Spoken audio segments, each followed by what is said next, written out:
Hello, and welcome to episode 27 of the Time to Calibrate podcast. This is our first episode of our second year of podcasting. And oh boy, do we have a show for you. Joining me today is Brent Rubiar from the Calibrated Wrist. Unfortunately, Bob cannot be with us as he's traveling in the Caribbean, sure hope he's having fun. Our guest today is Rpaige, a pioneer in the internet watch community. Welcome to the show, Richard. Thank you. Thanks for having me.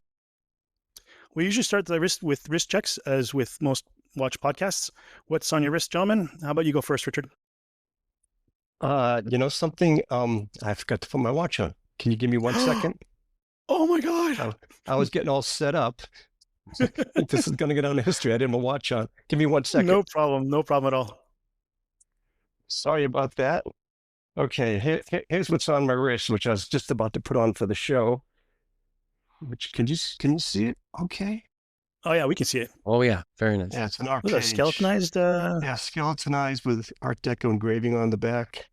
Wow. Is that polished case too? Yes. This is my own design case, and it's hand engraved. If you can see the side of it.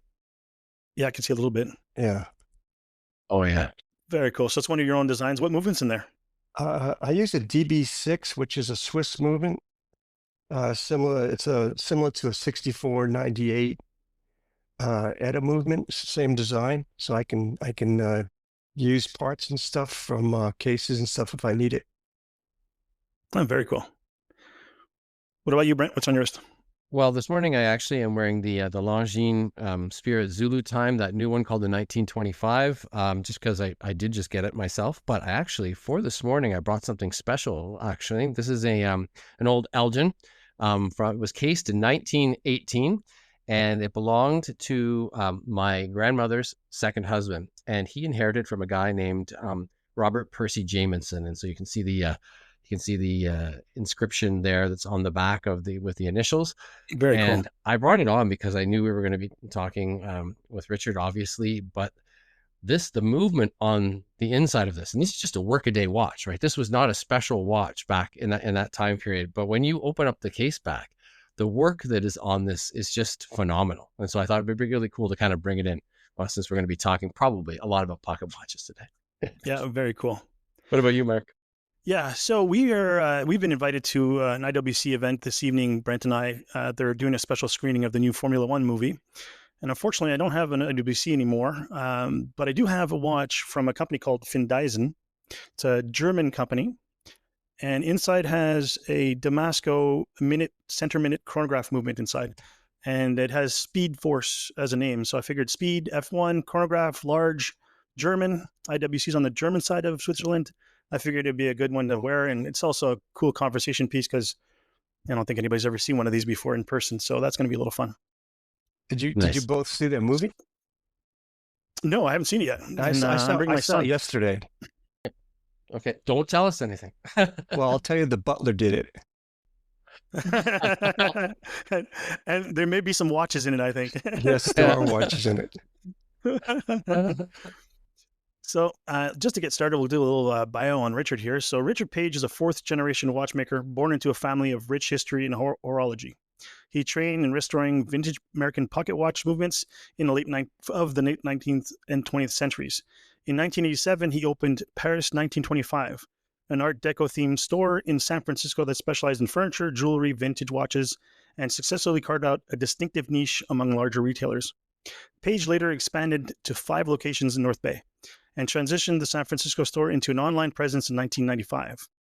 In early 1996, he discovered timezone.com and purchased the domain and forum, rescuing it after a disruptive cyber incident, or bombing. I remember that being called bombing. Under his leadership, timezone.com developed into the world's foremost watch enthusiast communities.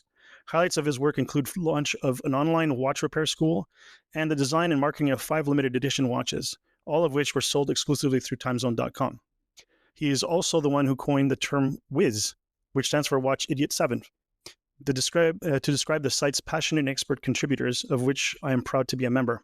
I have my Whiz pin right here to prove it. And like Richard, I didn't pull it out and put it on my desk to show anyone. Well, in October 1999, Paige sold timezone.com to ashford.com and remained on board until May 2001, when he departed when the The corporation made some changes. In 2012, Paige founded the Rpaige Watch Company, now headquartered in Honolulu, Hawaii. His watches blend vintage American pocket watch movements and bold Art Deco inspired wristwatch designs in steel and titanium. The brand produces strictly limited editions featuring themes that span furniture, jewelry, glassware, and home decor.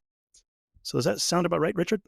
That's pretty much sums it up. Thanks for that concise and history of my world. No problem. You know, Richard, I have to say good morning to you because it's such a pleasure for me to finally meet you. If I'm honest, it was actually Marc who introduced me to you about a year ago when we started this podcast. And so unlike Marc, who knew you sort of back in the day, it's been a real delight for me to sort of discover who you are, sift through the sort of breadcrumbs that exist on the internet, look at your website. So if you don't mind, I'd like to start things off back in the early days of your time in the Bay Area.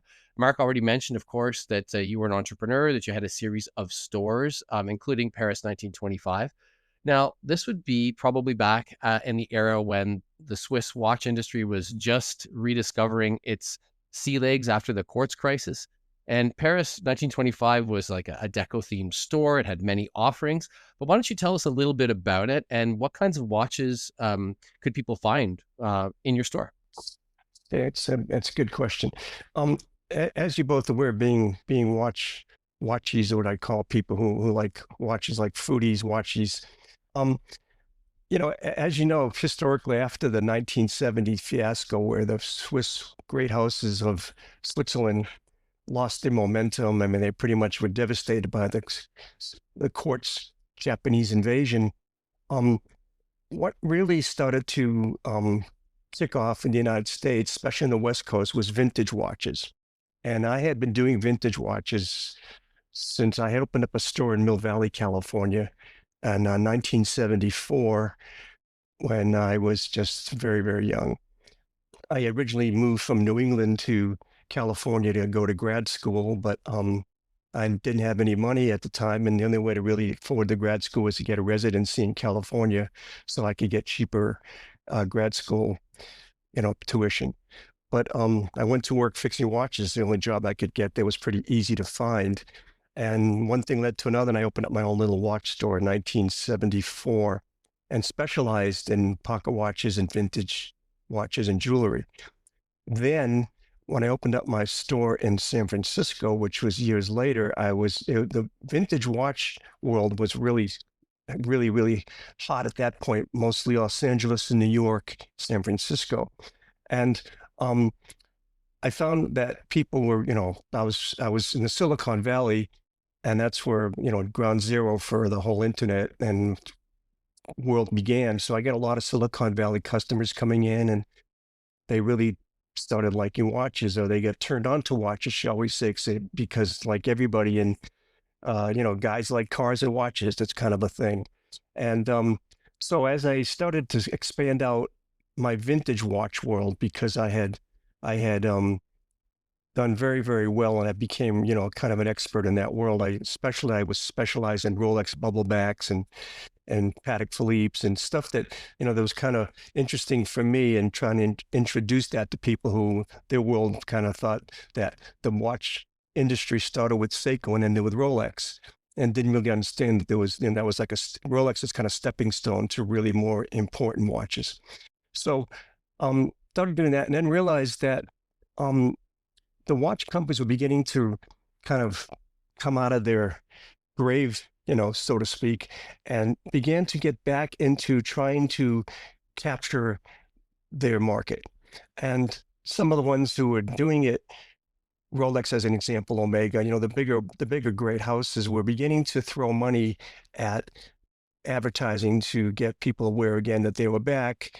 And they were still kind of reeling from it, because remember, even Patek Philippe did a quartz watch in the 70s, because they just couldn't compete. Rolex did a quartz watch, so they started to get moving further into their what they were used to doing, mechanical watches. So they started to really begin to do that, and that's since I've been collecting watches my whole life. I started fixing watches when I was 12, as I had said. I really got interested in seeing some of this again, because it just because it fascinated me not to just have to deal with the vintage, to see these companies rebirth, so to speak. So I started to do new watches. I started to gather dealerships as authorized dealer for IWC, for Jaeger-LeCoultre. I was the first person to sell a Leighton Silverstein in the West Coast, in the western part of the United States. I was Oris, uh, Ulysses Norton, Porsche watch. So I started to really start to get some very interesting authorized dealerships. And as I moved more into it, I got a less of an interest in vintage watches and more in new watches. And that's how I started getting closer and closer to strictly doing new watches and away from my vintage world, until I started to launch my own brand, which I decided to pick a vintage movement because I needed to be different.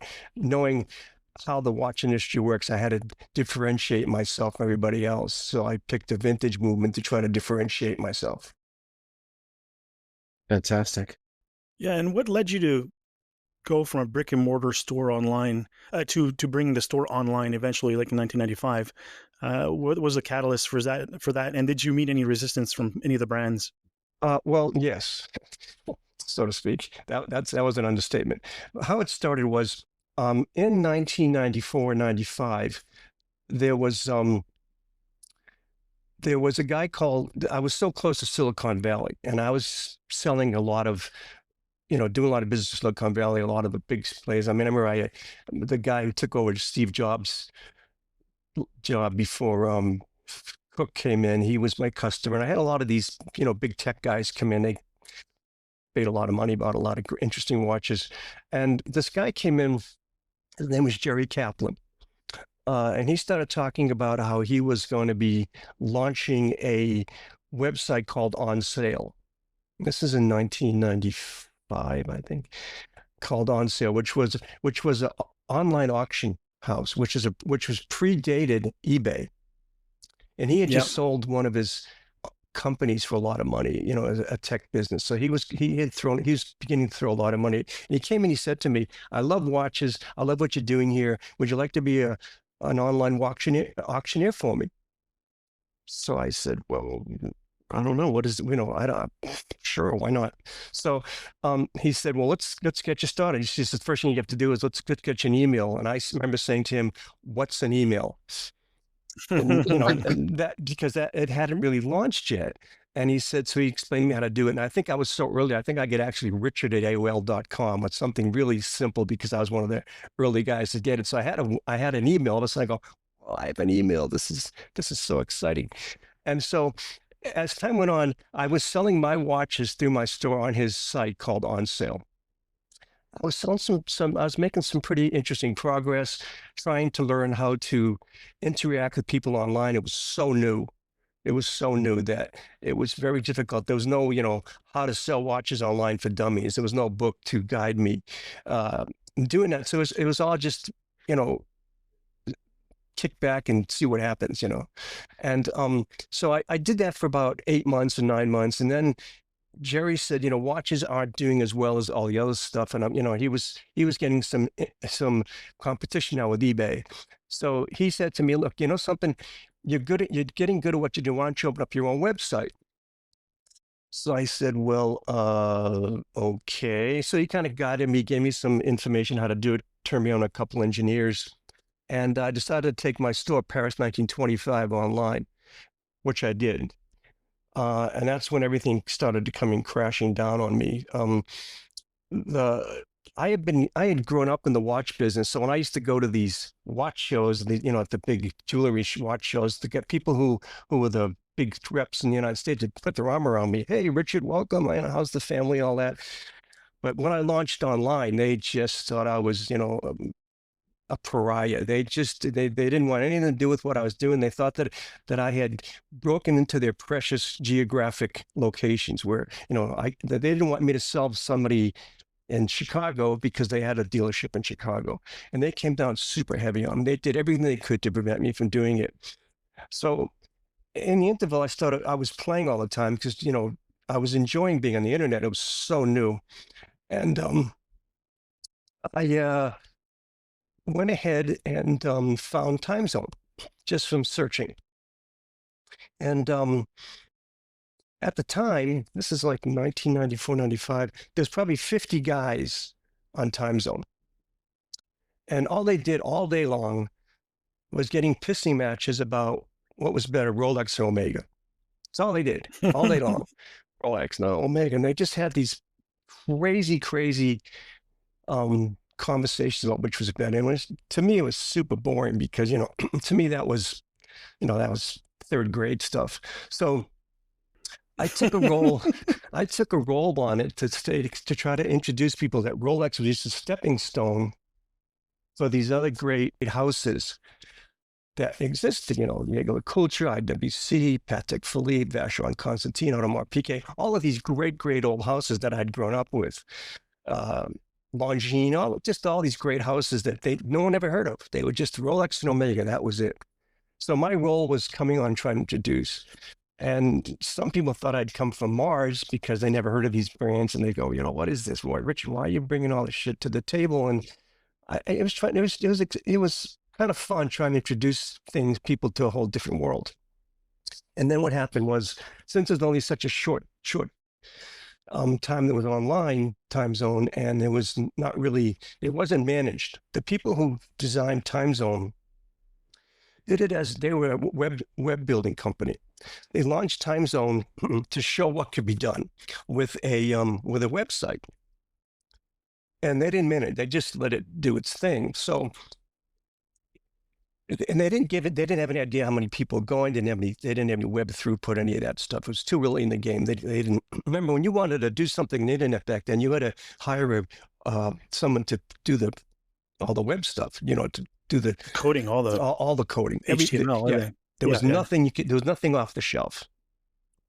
So some guy came on Time Zone and he pressed reply 1,000 times. So that's what we called the bomber, and it just completely took over it was only one forum, took over the forum completely for days. So they shut it down. So I was like, I shut it down. So I was thinking maybe I could do my own online web thing. So I got a domain name, which was timeventures.com. I was going to launch a website called Time Ventures and let the Time Zone one just do its thing. But the guys in Singapore who originated contacted me and said, hey, you seem to be the only guy who understands what's going on online. Would you like to buy Time Zone? Would you like to buy the domain name? And I said, well, I don't know. I mean, I already have a domain name, and if it's and I said, well, what are you asking for? And they asked for a price that I thought was ridiculous at the time. I said, oh no, I can't afford that. My wife would cut off my arms so I couldn't wear watches anymore if I went ahead and bought that. So, but the more I thought about it, the more interesting it became, because I loved the domain name, and I saw people beginning to buy domain names. We called it waterfront property. When you have a domain name that was like Amazon started to come on, eBay, they were these waterfront properties that got these great domain names that really were intuitive, people who were searching. So I said, yeah, sure, I'll buy it. Give me a little bit of time to pay you, and I'll pay you over 6 months, and whatever it was, and they agreed to it. So now I own Time Zone, and I go back on, I relaunch it, and I hire an engineer. He was my first employee. So now I have a new baby, a new house, and I got an employee. Besides my employees at my retail store, I go, oh, okay, this is going to start costing me. So let's buckle down and try to get this thing launched. And there was no other community-based websites of any note on the internet, except I think iVillage was the only one at that time. So there was no real place people could go, and didn't exist. I think AOL had some little things you could go to, but there was no a big community-based website. The software was very expensive to create, et cetera, et cetera. So I went ahead and started launching it. But the thing that I didn't understand was the people who they wanted to still web host me in Singapore, because that's where they were made their money. So I agreed to have them still web host it in Singapore. So for about 10 months, they were hosting it, but there was no way to kind of gauge the throughput or my traffic on Time Zone, because it just didn't have that kind of way of gauging it back then without paying or having it made. So, I had no idea what was going on. I just know I went every day and I had fun with it, and I made fun and people, and they made fun of me, and we made fun of watches, and it became not only a place for watch, to learn education, but it's also a place for entertainment. And that's the way really going to click in my head that the internet is for entertainment purposes. I mean, people want to talk about watches, they can call their buddies, but it was an entertainment format. And I began to understand how that would really interact with education to make it more interesting.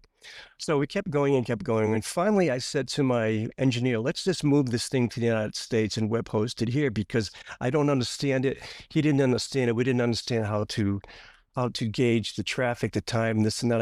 I just couldn't get an idea of how well or bad I was doing. So we said, okay, let's move it to the United States.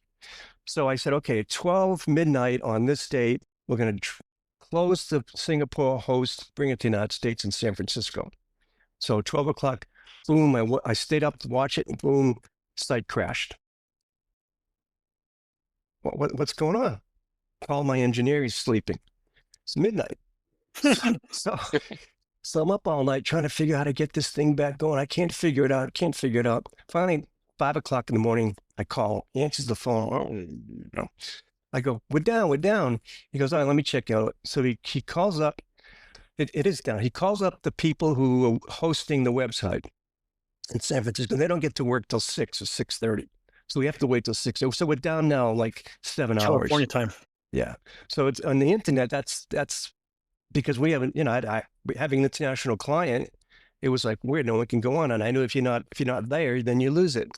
So he calls up the people who are hosting, and they said to us, we're not going to relaunch you.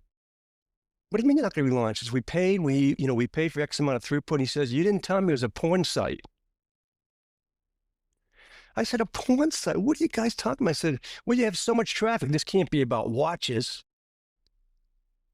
I said, but it is about watches. They couldn't understand that there was so many people out in the world who cared about watches. Like, and to them was like, they care about thimbles or something idiotic.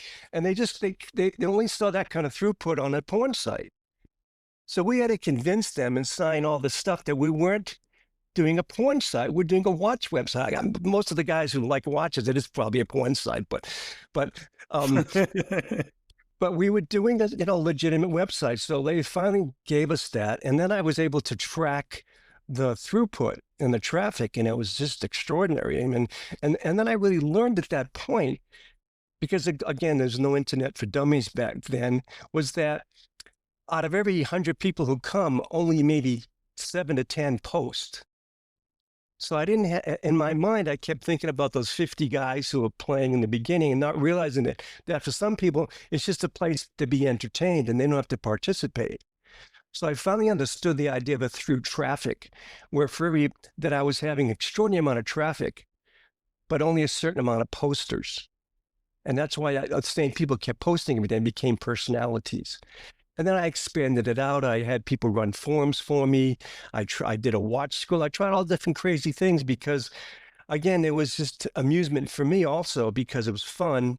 And there was no walls or floors or ceilings on the internet at that time. Anything you could think of, you could launch, whether it be a forum or this or that. So I just started experimenting and seeing what works and what doesn't by finally being able to track the traffic throughput. That's incredible. Wow. You mentioned the idea of internet being about entertainment. There's another thing, of course, that the internet has become all about, and that's about sales. And, in our little world, a lot of people hail the vision of people like Rick Murray, the man who was responsible for reviving like Doxa, Aquadive, Aquastar, and of course, other brands as well, because he leveraged the power of e-commerce early on. It was something that maybe micro brands were doing or about to do, but not major Swiss houses. But in fact, you might have very well been the first person to do that on timezone.com. And that would have been years earlier. So you worked with several brands and successfully released at least 4 watches. Can you tell us a little bit about that? Right. Well, TimeZone had become a pariah in the watch industry because the people, they kept contacting me saying, hey, you're undermining our pricing structure. People are discounting this and that. I said, I have no control over that. It's going to evolve. It's just, you should get involved with it more than fight it. And they would no, we don't want anything to do with it. So There are a few companies, to be honest about the watch industry, the difference between, these two glasses, they may look alike and, and everything, but the difference between one being super successful and one not is a $10 million ad campaign. And to launch a brand or any luxury item worldwide, it takes a lot of money and a lot of background. And there was a lot of great companies out there who didn't have the wherewithal to, as the new companies, as the people came out of the death knell, the quartz business, to get back into throwing money, like Rolex, they did Wimbledon and they threw a lot of money. And Omega, they threw a lot of money, and they hadn't been. They're independent. All the old houses were independent. They hadn't been bought out by Swatch Group yet. Which started gobbling up everybody, and other companies started gobbling these big brand names. So they were all independent. But in order to get in front of somebody's face back then, because retail was beginning to fall off, people going on the internet, was to find a way of getting to this customer, getting to have people understand you really exist, which is really the hardest thing to do to launch any product. So there were a few companies that were on time zone trying to get people to notice them, and one of them being Minerva. And there were a lot of guys in Switzerland who liked Minerva. I had Minerva when I was a kid growing up, where my dad used to get these old Minervas in the 40s and 50s and see if I could fix them, throw them at me, say, can you fix this? And kind of fun. They weren't like, top of the line Patek, or they weren't amazing watches, but they were really, really good workhorse watches. Well, all of a sudden I'm seeing them come back with their watch, and it's the same watch they were making in the 40s and 50s, because Jean-Jacques Frey had inherited his granddad's company, his dad's company. He had all the original machines making these great movements, and they were still making the Pythagore, which they designed in the 40s, and they were doing the same quality.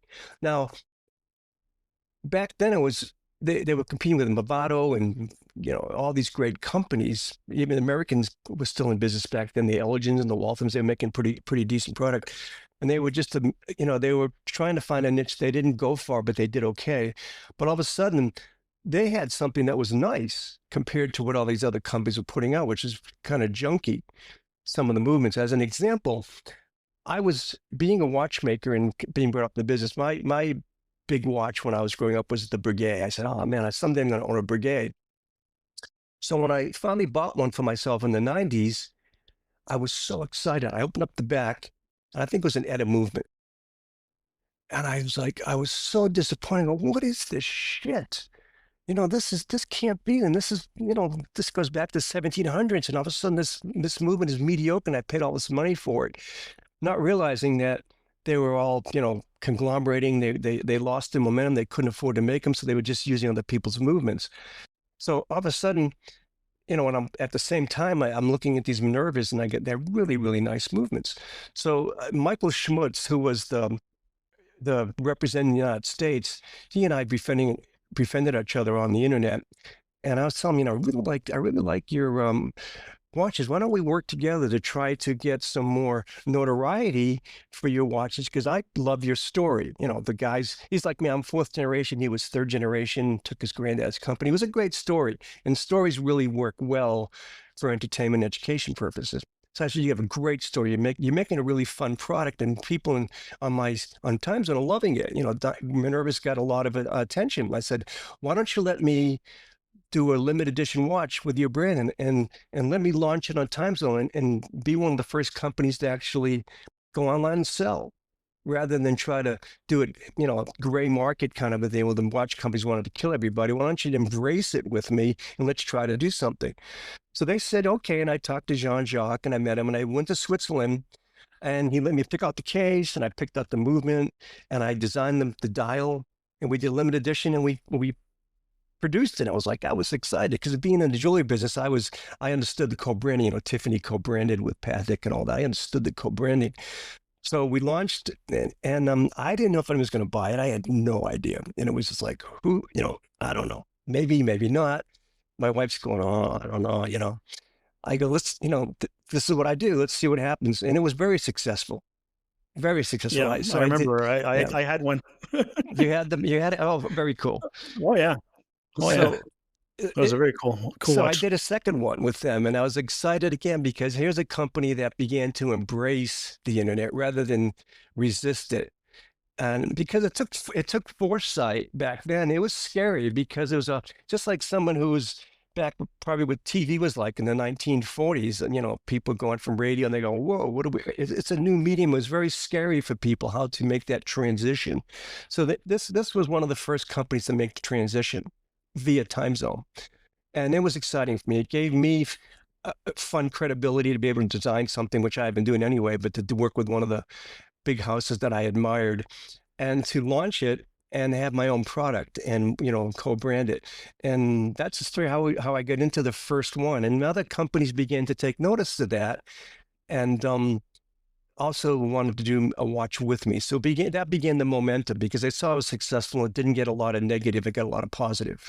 Yeah, RGM was one of those companies. Yeah, RGM was one. And I was working a little bit with Bell and Ross in the beginning, but under a different name. There were a few companies, but then that's when things started getting a little crazy in the internet and people started wanting to buy me out, and I needed to look at other opportunities with times and how I was going to go with it. It was getting super expensive for me, and it was all coming out of my wallet. That I was the time zone, and I wasn't making any money on it, and I was running it, and I just needed to relook at that.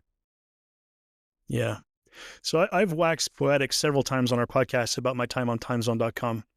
It's some of my favorite horological memories. I was young at the time, probably my mid-20s, and it took me a while at first to learn to shut up and listen before I started getting involved, because I have one of those personalities that likes to take charge, and quickly realized I didn't know as much as I thought I did. And once I did, though, that's when I started participating a lot. And one of my favorite moments was on Sundays, waking up, getting my coffee, and going to sit in front of the computer and reading Terry's weekly summary, where he'd poke fun at everybody one at a time. And thankfully I wasn't in any of those, but those were great times. And I mentioned earlier about the whiz pin, which I did get up and go get. All right. Now, I don't even remember what I did to earn this, but I did earn it, and I remember receiving it and being very proud of it. This is back when you wrote an article, and if you need to take pictures of your watches, you pop them on a flatbed scanner, and you put a watch box on top of it so that it would capture the light, and let the scanner take 20 minutes to go across at 600 DPI. And then you had to find a host for the picture, zing.com or wherever, and then use that URL to properly put in the HTML code on time zone to put those pictures in one at a time. Yeah, it was a lot of work, but it was a lot of fun. And, the camaraderie and all that stuff.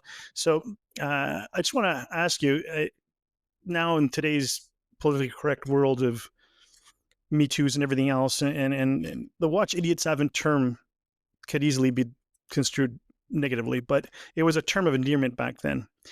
Can you tell us how you came up with that and why you did and all that stuff? Oh, absolutely.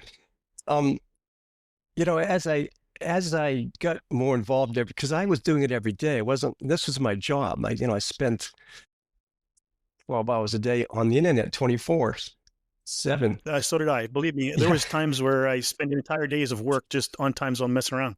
Right. Instead of work. So I was astonished every day at the minutia that the people who came to time zone knew. It was like, what have you? Don't these guys have a life? It's like, this is my world. This is my life. What are they? How do they know that angle, that cut? I'm going, some days I just put up a crazy question of the contest. I go, to win a whiz pin, tell me this. And I put up a crazy thing. How many jewels are in this thing in 19? And they'd get the answer right, like within a second. It was astonishing to me. How do they knew this crap? But they knew it. And so I said to myself, these guys are like watch idiot savants. They probably don't know their wife's anniversary, their anniversary of their marriage, but they know how many jewels are in a so-and-so. And because it was astonishing to me how they, I didn't understand the mentality. I have a collector's mentality, of course, I collect watches, but I didn't understand this passion. I didn't understand that I only thought people had this passion in the business themselves. I had no idea there was a collector market. There were crazy people wanting to learn everything, like cars. You go to a car site and they know about carburetors and leathers and how big the the glove box is. Crazy, crazy minutia. So I said, these guys are watch date savants. So naturally, I have a very weird sense of humor when it comes to entertainment myself. And then so I decided, I'm going to form a society of these guys. I'm going to call it the Society of Watch Date Savants, WIS, Watch Date Savants. I said, I'm going to make a pin. I'm going to make a big deal out of it. And the only way to get a pin to be let into this society is to win something on Time Zone. So I made a bunch of these crazy pins that I designed up. And I gave them out very sparingly. If they did a great post, I'd go, great post, I'm going to send you a WIS pin. And it became like a thing. People, they'd put them out. They were so proud of it. I got, like you, Marc, you had your WIS pin. You were very proud when you got it, I'm sure. Oh, damn straight. Yeah. Oh, yeah.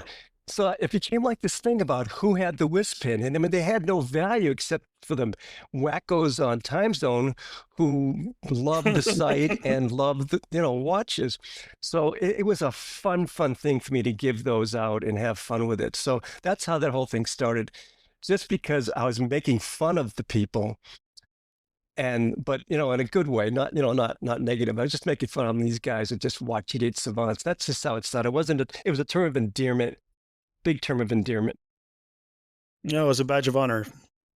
It's funny, because when I joined Instagram about 5 or 6 years ago in the watch enthusiast community, I had no idea why people kept putting this hashtag WIS. And it took me the longest time to figure it out because, of course, I was too embarrassed to just outright ask somebody in a DM. But it's so interesting to be sitting here now remembering those days. Yeah, it became part of the vernacular. It became part of the vernacular back then of the whole industry. Yeah, absolutely. So it's used widely at the moment. Yeah, crazy. If we look back on those early days with Time Zone, did you ever imagine just how huge and an influential hub that it would become? Like how it would become a global watch community? And what was the biggest challenge in running something like that when it got so big? Well, I didn't pre-social media. Yeah, I didn't understand. Nobody did because it was just too new in the internet. This is back in, in the mid 90s, and the big companies just beginning to come on, Amazon, eBay, all these big players. And I was studying, what they were studying, which was traffic. And that's the thing that made a website, valuable or popular.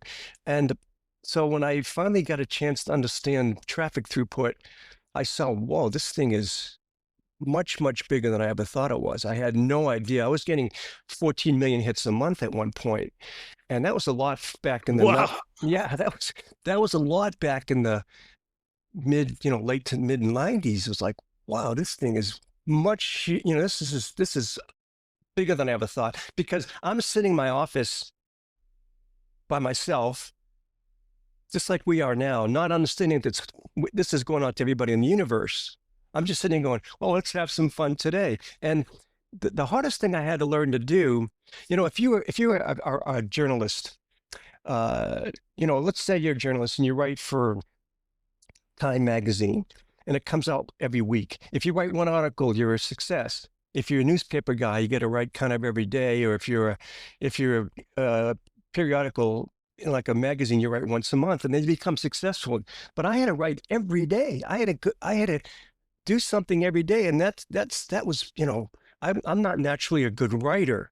I have a background in psychology and mathematics. This was like, this was not my forte. And so I learned to write. And the things that I didn't realize, which was the hardest thing to do, is you have to go to the well every day and try to be clever. So everything in my world became content. My daughters, my wife, my house, my bike, my haircut, anything that I could because I had to put up an article every day to keep myself, and I was the mayor of the community. I had to do something to keep myself that I was participating and I was trying to move everything forward. So that was so hard. I finally learned how to do it. Took me a while, but I learned how to write and how to simplify my thoughts into a journalism. And that was super hard to do. But I achieved that because I was able to I knew that I could see the traffic throughput. So when I put up an article, I get a lot of readers. So I knew I was becoming influential, but I still didn't realize how popular Time Zone was at the time and how popular the internet was. That's not the answer I anticipated at all. I was expecting something on a technical scale, and it's so interesting to hear that it was about writing. It was about communicating and telling stories. Very cool. Remember, because you have to understand the internet in the file analysis is entertainment. Okay. Yeah. So we were in the entertainment business. Our jobs was to entertain the people who came, and our format was watches. But that was just the way to get people involved in the community. And make sure they always came back tomorrow and tomorrow and tomorrow. Exactly. That's why controversy, that's why Walt Odets came in with his, his writing on these. He would just take watches and tear them apart. He was this crazy psychologist living over in Berkeley. And he was fascinated. He had $1,000 worth of watch equipment, and he'd take all these things apart and criticize and roast them. Yeah, it was hilarious. Just destroy them. Yeah, it was hilarious. What was the one that was popular? Is a Blancpain Aqualung? Was that the one was he the destroyed? Rolex. Oh, the Explorer. Yeah, he did a Rolex thing, and he came out negative. And Rolex called me. Wanted to know where he lived. I said, "Oh shit, holy moly, what they're going to do to poor Walt?" But I didn't realize they would try because I was getting so much slack from the watch companies. As an example, when I went to the Basel Watch Show when I was Time Zone, they didn't want anything to do with me. Every time I came in, they were like, "Oh man, look at this guy's coming out. This guy's ruining my business." And I remember having this conversation with the president or one of the big wigs in Patek, and I said to him, one of the things about the internet and Time Zone and all these things is you have the opportunity to sell in the United States some of the Patek Philippe from Wyoming. You don't have a dealership in Wyoming. So if you break apart these geographical boundaries, you can increase your business. And he said to me, and I quote, "We don't want any customers from Wyoming." Yeah. I'm like, what are you, a moron? They haven't changed very much, have they? Yeah, no. Yeah. So, and then at the same time, I was, being an American and being brought up in Massachusetts near the Waltham Watch Company, I was a big fan of American watch companies and pocket watches and such. So I was a big fan of Hamilton. So when the Swatch Group bought Hamilton, I was in Times, I was owning Time Zone then, and they started advertising America's, watch. And I'm going, what? It's Swiss, why are they putting out these Swiss movements in, and they're saying it's American watch, and the advertising really pissed me off. I took it personal. So I remember saying online, the closest thing that Hamilton got to America is when they flew over America from parts from China. And so when I got to Basel and then I walked into the Hamilton booth, well, I mean, that was not pretty. They were, they were just so upset with me. I thought I was the biggest jerk in the universe, and I'm sure to them I was. I was just being honest and trying to entertain people about it. So to answer your question, whatever the question was, it seems I'm getting off the track here, but no, by all means, this is great. Yeah. What was the original question? So I stay focused on what you're asking me. What was your biggest challenge? And you said it came down to writing and storytelling every day. Yeah. Oh, okay. So yeah, there was then I answered the question. It was just writing and trying to it got nasty. There was one rule that came in when I owned Time Zone that made a huge effect on my psyche, and which was that they said that people who have websites and public domains can't be sued by people for, whatever it be, character assassination or whatever. So that was a law that they passed in the 90s, which was a big relief to me because there was so much crap going on all the time. People were always mad at each other and they're threatening each other. I got a couple calls from the FBI saying, who are these guys? I mean, I don't know. The guy lives in Seattle and he comes on and he talks about watches. I have no idea. So Wow. I had to be very careful on how things went. And I tried to be a moderator was very important. That's why I picked moderators to do certain, I launched a Omega forum and on Rolex, and I had people be forum moderators because it's important to keep things in line, because if you don't, it was wild and crazy, just as it Yeah. is now. And if you don't Mhm. try to push the traffic and the mentality to a positive or at least a educational and entertaining way, but not a negative way, then things can get ugly real quick. So I spent all my time monitoring it, trying to put out fires and writing articles and reading what was going on, trying to stay up with everything that was going on. Yeah, that pretty much leads me to the next question. Is with all the growing and expanding, how did you manage to wrangle in the personalities? I mean, we had some larger than life people over there, and spirited debates happened all the time. And you pretty much said it by moderating, I guess, and then creating separate forums in order to channel discussions in the right places. Yeah, I didn't pick those people by picking them out of my audience. They were there anyway, every day playing and having a good time, and I was able to see the traffic from the viewpoint. So when they made a post, I could see the traffic. They were becoming characters and stars within my own community. So as I was the mayor, I had the town drunk, and I had the singer, and I had I had all these players in my community, and I saw which ones were getting a lot of attention. So I systematically went through and said, "Are you interested in running a forum?" And most of them were so happy. Yeah, I'd love to do that. I mean, I couldn't pay them because it was an honor job. And so I said, well, I can't pay you, but I can guarantee that you'll, maybe get discounts on watches from companies and you'll become notoriety. And so I had an easy time finding people to run my forums. It was great. And they were really great, and they appreciated it. And then we had fun, and they had good senses of humor also, which is really important.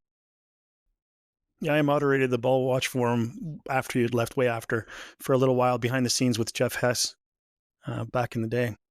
How did you get picked for that? Did they contact you, or did you contact them? No, it was more Jeff who wanted me to be there in the background. I was kind of working for him because I was moderating that one, and I was moderating the official Ball forum on Watch You Seek. This is maybe 15 years ago. But yeah, it was honorary mostly. I wasn't getting anything out of it. It was just, to be part of the discussion. It was fun. Yeah. I was a big fan of the brand, and Jeff gave me all kinds of sneak peeks of stuff coming up, and things like that. And I got to review a whole bunch of their watches over the years. So, I've had hands-on access to watches that probably couldn't have had otherwise. Right. The forum leaders became, just to add that, the forum leaders became stars from the watch companies. Like Michael Friedberg became Absolutely. for IWC. Absolutely. I wrote a review of the Aquatimer GST when it came out, and Michael Friedberg gave me an IWC mouse pad and hosted the review on the IWC website, their own forum. Yeah, he was a friend. He was a good guy. Yeah, he's still very active in the watch world. And yeah, I respect him a lot. Yeah. Speaking of those guys, we had William Messina, Adam Crinius, and RJ Brower on our podcasts already, and they all spoke about the early days of the brands being snubbed when they were going to show, or them being snubbed by brands when they used to go to Baselworld and other shows, JCK and all that stuff. Was there a turning point for you when the brands finally started taking notice?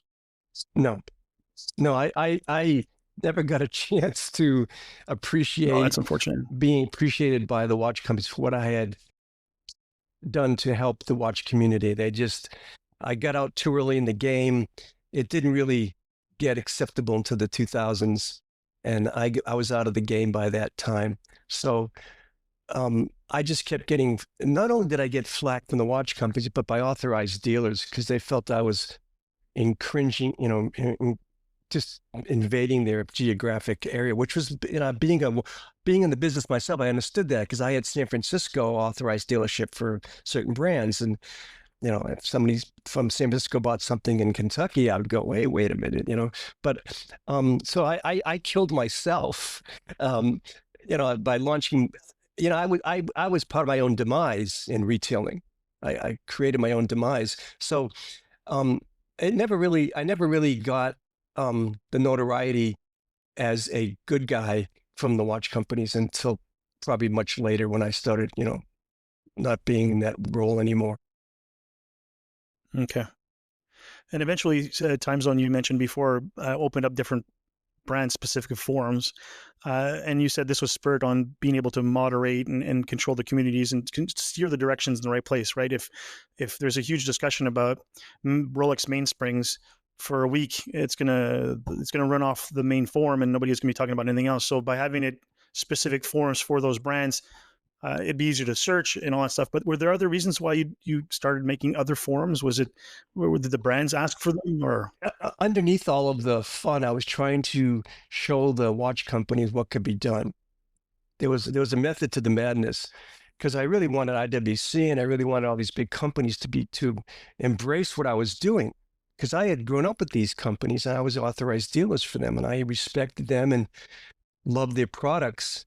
And so by launching a IWC website as an example, I was showing them, look at all these are all your customers.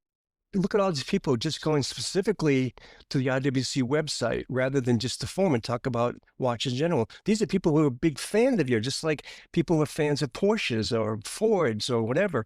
And this is your customer base. And that's what I was trying to do. So there was a method to the madness. I also want to expand my audience, of course, and bring depth and texture to Time Zone by launching different things. Because remember, there's no floors or walls or ceilings on the internet. So if I wanted to launch a watch school, I could just do it and bring it right in. So it gave me a chance to expand my horizons and try to show the watch companies that I wasn't a bad guy. Because Bob and Marc and I have all kind of forged watch related careers on the back of social media, which is sort of the wellspring of what you were doing originally. We've been on platforms like Instagram and YouTube, etc. So we often end up here on the show with guests who have large followings on those very platforms, and for lack of a better word, air quote, influence in those spheres. And one such guest was Ariel Adams of A Blog to Watch. And he was on the show and he said something really interesting. He said, his advice to anyone entering the world of watch enthusiasm and collecting should ignore social media, and until they had developed their own taste and an idea of what it is that they liked. Because I guess in a way, he was sort of portraying social media as a dangerous space. As much as it helped to grow a hobby, it could also sort of limit a hobby because of people who had maybe too much undue influence. So I'm curious, because I wasn't involved in Time Zone in those early days specifically, what would you say has changed for the better with social media, and what would you say has changed for the worse? Well, Ariel, who I know personally, he's been in my home in Hawaii. He had a different approach, a new approach, a more evolved approach than I did, because he had something to look back and see what worked and what didn't. I had no idea. I had no internet, I was just beginning and trying to figure out where to go with it. I was more of a pioneer than I was anything else. Mm-hmm. And the people who came in after me learned from the experience. They'd learned about traffic, they learned about what worked and what didn't work, what kind of format was the best. And he became well respected within the watch community. All these companies chased him to do articles about their watches and stuff. So he I don't want to say he stood on my shoulders, because that's ridiculous, but he was able to learn from these other positions and what worked and what didn't. And for him, that worked. He understood it from his point of view, being much more evolved into the future than I was with Time Zone.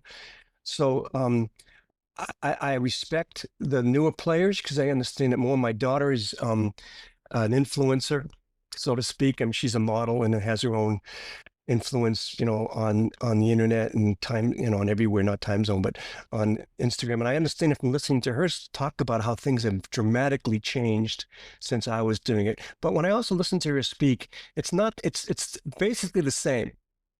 Basically the same principles hold. It's entertainment and education. You've got to get people, give them a reason to come back. Because if you're boring or you don't have anything that people are interested in, they'll go someplace else. And just like a restaurant or anything, you have to fine tune your niche and understand what your niche is and what your place is in the grand scheme. And that's what you have to understand, because if you don't, you lose track of where you're going. You have to have a direction and understand what direction you want to accomplish and goals to reach. Great advice. Yeah. So fast forward to 1999. What made you decide to sell timezone.com? You mentioned before that the piling up invoices for hosting and all this other stuff that was happening for TimeZone. What happened? Were you actively looking to sell it, or did an offer come in, an offer you can't refuse? Or were you actively looking to sell? Well, all of the above. There was so much attention on the .com. I mean, .com was everything back then. The stocks, pets.com was worth trillions, and all these idiotic .coms were just phenomenal. So I became, I'm a .com guy. I'm from the Bay Area. So there was articles written about me in Wall Street Journal and all these big publications. I was getting a lot of attention. And the more attention I got, the more people were interested in having what I had. So I started to get approached by companies, and one of the companies that was interested in buying TimeZone was eBay. And I thought that was a wonderful fit. And I was running out of money. I had closed my retail store, and I was hiring people. I had an engineer. I had, I hired a manager in TimeZone, Mike Disher, and I had started to get employees and starting to cost me money on web hosting and such. And it was I just didn't have the wherewithal to ride it out for many, many years. It was just getting way too expensive for me. So I started entertaining offers. And so I remember the eBay things I thought was the best fit. So this was a very interesting story. So the day that they're going to decide whether or not they want to buy TimeZone, because they said they were interested in buying TimeZone. I said, what a great fit, So I remember driving down to eBay from San Francisco, and Walt Odetz and I went together. I had made him a partner in TimeZone because he just was such a great character. People loved him, and I thought, he's doing all this work. I'm gonna give him a piece of time, which I did. Yeah. So we drove down to eBay together, and I'm saying, this is great. On the way down, their stock valuation went up like some crazy number, like $100 million or something. That day we're driving down, I'm going, this is a shoo-in. These guys are gonna throw money at me. They're gonna want me. This is gonna be a riot. I get down to eBay, and I'm in the room, and there's a little Pez thing. The guy who found it has this little Pez thing there. I'm in the office, and this is pretty cool. And so all of a sudden, these guys come in to talk business. And they were MBAs and young MBAs. And to me, they were the worst. They were the worst. They didn't understand the dream and the vision. They only looked at it from the numbers because they were new MBAs out of Stanford or whatever. And the internet wasn't their world. The internet, what they learned was business numbers. And they're going, okay, well, you've got X amount of throughput, but we don't know if these people are going to go to eBay and buy stuff on eBay. I go, well, how do you plan on doing that? I said, well, we want to snapshot you. So we're going to pick one day, and we're going to count the amount of people going from TimeZone into eBay, and that's what we'll pay you based on how much traffic goes in one day. I said, well, I'm not going to throw my whole world at all this work I've done on one day. And what if one of the Beatles dies, or what? I can't put my whole business that I've worked in all these years on based on on one day. That's not fair.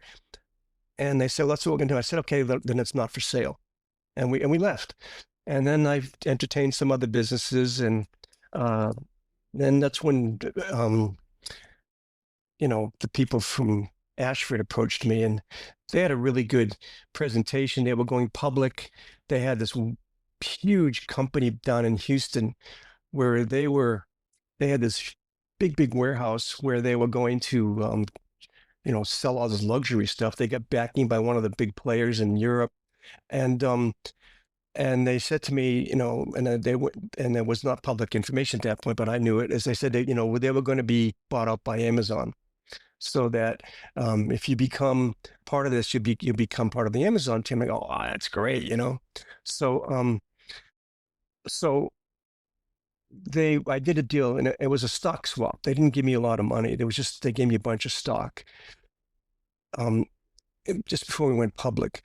So I said, okay, this is great. I'm going to be rich, and this is going to be fun. I'm going to take my kids to Disneyland, and so I sold it, and the stock, when it IPO'd, it went from, I got it at $13 a share, and it went to $35 a share. And I'm like, oh man, I'll just go look into homes and cars, and this is more money than I ever dreamed, and this is going to be my world. And typical fashion in the world where God laughs at people who make plans, .com crashed. Boom, in 1 year. And I was locked out from selling the stock because it was a strike price. Strike price. So by the time I could sell, it was down to 35 cents a share. Yeah. So that's my story. I'm a veteran warrior from the .com explosion. I'm a poster boy for the .com explosion. I've got a very similar experience, actually, and it leads to my second question here. What did you think of the groundswell of naysayers when the sale was announced? I may have been one of them. Many of us were concerned that Ashford would start using our content to create sales for their watches. And particularly, my content was a lot of the watches that they sell, the $1,000 to $2,000 range, or $500 to $2,000 range. That was my little niche at the time, and I had a bunch of articles written. So we were kind of worried about that. What was your perspective? Well, I had made a deal with Ashford. I said, it's not for sale unless you keep this separate. Don't merge the two sites. Let me run it as I do it, and you'll own it. And then and then you'll have notoriety as being a good guy who bought Time Zone. You could put a sticker on top of my page, a banner, whatever you want to do, but keep Time Zone separate. That was the deal I made with them. And they gave me a 2-year contract where I had to work for them for 2 years, but I had full control over Time Zone. But what happened was, should I finish the story? Do we have time? Yeah, you got plenty of time. Go ahead. Okay. So what happened was that what I didn't realize was that there were two separate cultures clashing. I was the Bay Area, internet guy, designer, jewelry. I had visions of what I needed to do, and they were a company that was just going to sell product. They were product oriented, and the two cultures did not mix. We did not. I mean, I'd go down there and I'd go, I could open up another forum, and they'd go, well, you just can't do that. You have to put your put it in to get but give you a lot of engineering time from our engineers. I go, well, how long is that going to take? I don't know, maybe a month. I go, I need to do this tomorrow. They go, no, we can't do that. I go, well, how are you going to let me grow a time zone if you guys are limiting me to my limitations? And we didn't get along. I had to go down to Houston every other month, and it was nice in the winter. In the summertime in Houston, whoa! I mean, that's one place you don't want to be. And I had to go there every other month and listen to these. And we just didn't get along. I just thought they were all, didn't understand me, and I didn't understand them. I didn't do well with that type of an environment. I mean, I'm basically unemployable. I ran my own businesses most of my life, and they wanted me to work for them, and I that was not my idea of a good time. But how it all ended was that I walked into the to the, the CFO's office, and I said, I need to do this. I need the time to do this, to expand time zone, or I can't work with you all anymore. So they said, well, you just can't tell us to do that. You have to write up a whole report why you need to launch this thing. I said, I can't do that. Business case. Yeah, I don't think that way. I don't think that way. I said, this is what I say. Picture time zone as a painting. And I'm looking at the painting and I said, something, it needs some burnt sienna up in the right-hand corner to balance the colors. And the guy looked at me and said, you're fired. They fired me on the spot. That was it. Wow. I was gone. So I walked away from Time Zone, left it with those guys. And the rest of, I said, that was it. I couldn't do it anymore. The funny thing is, myself and Michael Sandler, Ernie Romers, and there was one more guy, I can't remember his name. We all went over to watchzone.net, watchzone.net, I think it was. And I started moderating their main forum there. I was hosting games. And at the time I was writing for InSync magazine. So I was giving away subscriptions to the magazines for winning games, stuff like that. And timebeat.com came and knocked on our door. And similar to you, gave us an offer with stock options that they were going to go public. And we had a strike price of X amount. I think my stock price was like 70 cents or something like that for the stock. And I'd gotten 15,000 shares. And we all got to choose one watch as a gift. And, this is 99, I think, or 2000. No, it's 99. And I always wanted a James Bond Seamaster. And so I chose my James Bond Seamaster. Meanwhile, Michael Sandler, who worked behind the scenes, but didn't, I controlled that forum. I built that community. He chose an IWC Flieger chronograph, the Rattrapante one. And I was like, God, I could have chose that. I didn't know. But anyways, that stock never went over 10 cents and it was worthless, but I got a watch out of it. And it turned out that Terry Russell, who was the owner, Terry Russell III, I don't know if you remember that name, but that guy was a mental Terry, case. sure, and, of course. Yeah. Yeah. He lost his marbles over all this and then was just, wow, really went off the rocker. But yeah, so that was my experience after I left Time Zone. And I've been back ever since, but it's not, it wasn't the same. It was never the same as it was when you were running it and back in those days. So there's about an 11-year gap between when you left Time Zone and when you started Rpaige Watch Company.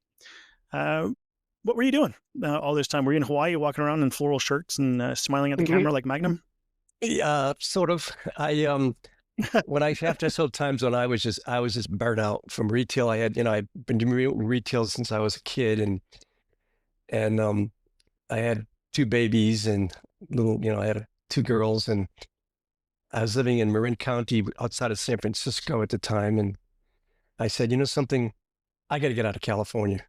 This place is getting too Looney Tune for me, and we thought about where we wanted to move to, and because I'm a kind of a guy who needs to change the geography every 15, 20 years. I just need to change my geography. And we used to go to Hawaii for vacation every March. And when I got off the airplane, I smiled. As soon as I got off the airplane, so I said, let's go there, because every time I got off the airplane, I smiled. So my wife said, yeah, let's do it. She's Chinese. She originally from Shanghai. So we figured, we got some Hapa kids. They'll really blend in really well in Hawaii, and which they did. And we moved over there, and I got out, and I was so burnt out from the watch business. I sold my entire collection of watches. I didn't want anything to do with watches at all. I didn't even want to know what time it was. Never mind wear a watch. And I sold my entire collection and went back to a business that I had been doing since the mid 80s, which was real estate development and other stuff, private banking. And I went back to doing that, and then I started to, do really well, again. And so I did that and I was having a great time in Hawaii. And then all of a sudden, around 2011, I pulled a watch. I didn't throw away all my watches. I kept some, and I pulled one out of the safe deposit box. I thought, oh man, this is so cool. I love this thing. And I said, it'd be fun to get back into the watch business, but I can't do it the way I did it before. I didn't want to do a retail store and this or that or this or that. So I I said, I'm going to launch my own watch brand. I mean, I design watches anyway. When I was a kid, I designed jewelry and I designed furniture and stuff. I'm just going to do my watch on my terms. So I said, well, it's been such a long time since I've been away from this, but how am I going to differentiate my being, understanding how watch companies work and how to get a market share? I said, how am I going to differentiate myself? It can't just be my designs because there's a lot of great designers out there. And I can't compete with the big boys just because I don't have the brand name recognition. So I decided upon, well, because I was a little kid, my dad taught me how to fix watches by sitting me down and giving me pocket watches because they're bigger so I can really see what I was working on. So you just say, hey, break this one. And the goal was to try to break it and put it back together. When I was 12 years old, that's how I learned. So I said, something, I love American pocket watch movements. I used to collect them. They're so beautiful and they have the beauty and the prestige and the great, technology for the time. As the watch designs haven't changed in 100 years, over 100 years. I said, why don't I build a watch around pocket watch movements? Use that as my house. That's my house movement, and I'll build something around it. So I differentiate myself because everybody else was, using ETAs or something, and I wanted to differentiate myself, especially because I had come from the business and people who had known me. I didn't want to get dumped on by coming out with something stupid.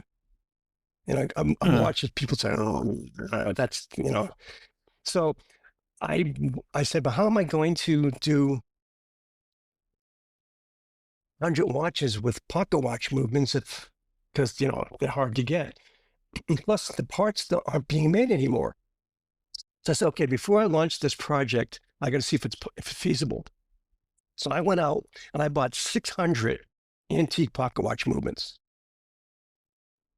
And I was buying them from everywhere. Nobody wanted them. I said, I'll buy it. I was buying 50 at a time from all these old dealers and watchmakers who had them in their drawers and stuff. So I got 600 watches. And I knew that I needed 3 for 1. I needed 3 watches to make one because I needed to steal parts because they weren't available anymore. Because once a part wears down, you can't fix it. You have to replace it or make it. So I started doing it. And I designed a case around it because it's really fun for me. Yeah, you pretty much answered my question because I was about to ask you how do you get those movements, but you just you did it. After all these years, I was beginning really to enjoy watchmaking again. I hadn't done it since the 80s, really. And I was really enjoying it again, to be an engineer, a watch mechanic, and doing this and designing and creating stuff. I loved it. So I started doing it. And I've been doing it now for going on 13 years. You obviously have a very deep connection with American watchmaking history, as we've already established, particularly with what you're doing with the rocket, et cetera. Do you believe that there's a future in large-scale mechanical watch production in the United States, or is it going to remain mostly artisanal or niche? And is the latter a bad thing? Well, to really correctly build a watch company, there are few that doing it, like RGM or Think in America, but it's so expensive to tool and die up to create a movement, a real movement, something that's substantial, not computer generated and it pops it out. Something that's really, with the rock stars in the watch industry these days, they're doing really interesting movements. They're doing a lot of very interesting movements, the big rock stars, and the watch companies really have upped their game since the 90s and 2000. They're doing some very extraordinary movements again because they have to differentiate themselves by their brand. But to start from scratch in the United States to produce a worthy, and I mean worthy, something that's going to compete with the great houses, it's so expensive. And I'm sure there's somebody out there right now who says, oh, I got $100 million. I'm going to go do a watch company. But it's not that easy. And then once you create a watch, that's the beginning of the game. The rest of it is throwing lots and lots of money at it to make your brand aware by the public. Because like I said earlier in the game, the difference between two products, one, they're exactly the same, one being super popular is a $10 million ad campaign. And people do it grassroots now by the internet, influencing and, all these things. But the bigger players, they spend extraordinary amounts of money on branding. For enthusiasts then considering a career in watchmaking or the watch business at all today, what advice would you give them in navigating the industry that's both traditional but still ever changing? Well, I'll use my daughter as an example. She's I always wanted her to be a 5th generation watchmaker. She's 27. She loves watches. She's a mechanical engineer, and she worked for Apple. She actually worked on the iPhone 13 and the iPhone 15. She was designing it with them in China, but she loves watches. I always said, why don't you take over my business and design some watches and go to watch school? But it's a huge commitment. And I couldn't guarantee, even her taking over my brand, that she would succeed in that world. And watchmakers now are becoming, when I learned watchmaking, it was not a prestigious job. It was like a plumber or electrician. It was just really blue collar. And that's why I didn't want to do it. When I thought I was a kid, because I did not want to be a watchmaker and take over my dad's business. I learned it by osmosis, because that's what I did. I used to have fist fights with my brother all the time on weekends. So my mom sent me to my dad's store, and then dad would keep me from being bored by making me fix watches when I was 12. So, it's watchmakers that I know. Good friends of mine are watchmakers. Some are doing well, and some are really trying to get by. I don't know. I don't want to dissuade somebody from being a watchmaker. It's a wonderful experience, profession. It's really, it's like being Sherlock Holmes every time you sit down the watch trying to figure out what's wrong with it. But it's just difficult. It's difficult for someone who really wants to be successful to make it, launching their own brand, or really making it big time as a watchmaker. There's only a few rock stars in that world, unfortunately. And, Marc and I know a couple of young Canadians who are trying to do just that. And I always view them as particularly courageous, because like you say, it's not an easy game to win, for sure. Yeah, it's a lot of dedication, a lot of commitment. And I admire anybody who does it, of course. But I admire anybody who tries to do their own business. Just running a podcast, I admire that, because I know how much work goes on behind the scenes. And, to be good at something, you have to really excel and understand it and spend time and analyze. And, you need forethought. And, I admire anybody who does entrepreneurial work. Yeah, so do we. Now, I have to say, I owe you an immense debt of gratitude. If it weren't for your encouragement, support, inspiration, I'd never submitted my reviews I'd written on Time Zone to various publishers, and I would have never gotten an offer to write the column for reviews for InSync magazine back then. And that's a position I held for 6 years, which led to interviewing Clive Cussler, incidentally. Oh, nice. And on behalf of all of those who stand on your shoulders, thank you. I appreciate that. Thanks so much. That's good hearing from people who are in the know. Well, we so much appreciated. And there's so many people that don't even know that they should thank you. So on behalf of them as well, thank you. So before we go, we got a question from a listener, and maybe we can benefit from Richard's wisdom. See what I did there? It comes from @KSPAC Chronicler on Instagram. With the staggering number of objectively successful and accessibly priced microbrands that have clear long-term potential, is it only a matter of time before we see the likes of Anordain, Fears, Baltic, Serica, etc., acquired by Big Watch? And by Big Watch, he's hoping that we get the reference and it's not just a dad joke. So what do you guys think? Do you think the conglomerates, the Swatch Group that Richard mentioned before, LVMH, Richemont, all those people, do you think that they're going to start looking at some of these micro brands? Personally, I think they will. It's because when I was in, and this is a bad example, but it is an example. When I was, I owned part of a water company in Hawaii, a bottled water company, and one of the things we did, we got our water. We did deep ocean water from Hawaii. We got it in Whole Foods and a few other places. And as soon as we got shelf life, the big boys took notice, because because once you shelf life, the same thing as market share. So they take notice because they want to either buy you out so you don't exist, so they can keep the market or take over your direction. So I think it's the same thing. These watch companies certainly are paying attention to all these companies that are making inroads into the brand and getting a customer base. And and they're smart, they're run by smart people, they will eventually start to pick up, just like anything. They'll, just like Snap was picked up by, Coca-Cola, whatever it was, they will begin to see that there's economic benefit to owning these companies, and they will gather their customer base and their talents of design and such. Yeah, I completely agree. And in fact, I think, Marc, you've been talking a lot recently about watch pricing. And I feel that the big brands will look at these emerging and talented brands, and they will say, if I were to acquire that, I would get a different share of the market entirely.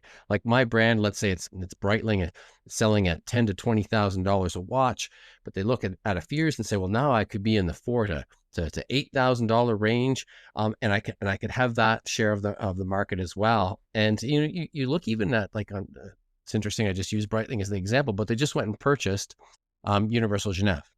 And so my understanding is that what they're going to do is take that as their even more upscale brand. And so they're going to be able to sort of reach backward, reach forward, reach up, reach down, however you want to say it.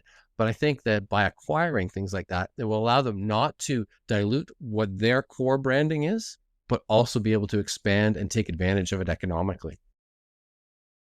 It's funny that you bring up Universal Genève, because back when Richard and I were collecting watches in the 90s, sorry, I keep saying that, but Universal Genève was not a high-end brand. It was a good brand, solid brand. They made interesting watches, run a day, everyday watches. For them to be now perceived as above Breitling in the 5-figure plus range, in my opinion, is just totally wrong. And if you don't want me to start on another rant about pricing, I'm going to stop right there. But yeah, no, I agree. I think people are going to start taking notice of these smaller brands. Whether or not they're going to acquire them, I mean, it's hard to say. If it's a brand like Formex, let's say, who's Swiss made in a price range that's lower than, I don't know, Longines, and maybe Swatch will look at them, see if they can slot them in between. But if it's a brand like Oak & Oscar, or no, bad example, they're Swiss as well, but something that's mostly made in China that's imported into the US with, Japanese movements, that's going to get a little tricky for them to try to finagle that into their conglomerates. One thing's for sure, the future is going to be interesting to watch. Well, you have to really pay attention to what happened with Swatch and Breitling. I mean, Swatch and Breguet. No, Blancpain. That's what they're doing it with. Blancpain. Yeah, because that's a very, very interesting business model where they took two brand names and they upped their game by doing that. I mean, there's some brilliant strategists doing this stuff, and they're going to pay. They are paying attention right now to all these brands, of course, and they understand the only way they're going to survive is to keep moving forward into the market. Just like LVMH buys not only purses but watches, because they understand that the niche is the luxury watch market, and it will happen. But they only will buy companies that have, or maybe not, depending on how kind of presence they get on the brand, but that are very well managed and understand what they're doing, and they're not going to experiment with just a few people who put out a watch and, okay, this is my brand. They're going to watch it. They do everything. They watch history, who's getting market share, who's got the right technique, the right directions, and they will pay attention to that. Yeah, for sure. I feel like you may have inadvertently had a Freudian slip there earlier when you said Breguet instead of Blancpain, because we've all put our money on Breguet Type 20 to be the next Swatch combination. So. Well, it's just an interesting co-branding. I mean, yeah, why not? Yeah. Yeah. So once again, thank you, Richard, for being with us today. We really appreciate it. It was a thrill for me. I was anxious about this podcast ever since I started talking to you about it. I was looking forward to it, and I really mean it. Thank you so much. It's been fun, and it's great seeing you both in person and understanding where you're coming from, and I appreciate the time. The Time to Calibrate podcast is out every 2 weeks and can be found wherever you get your podcast. If you have any questions, comments, or like me to go off on another rant, you can reach us on Instagram or email us at timetocalibrate@gmail.com. Until next time, T2C out.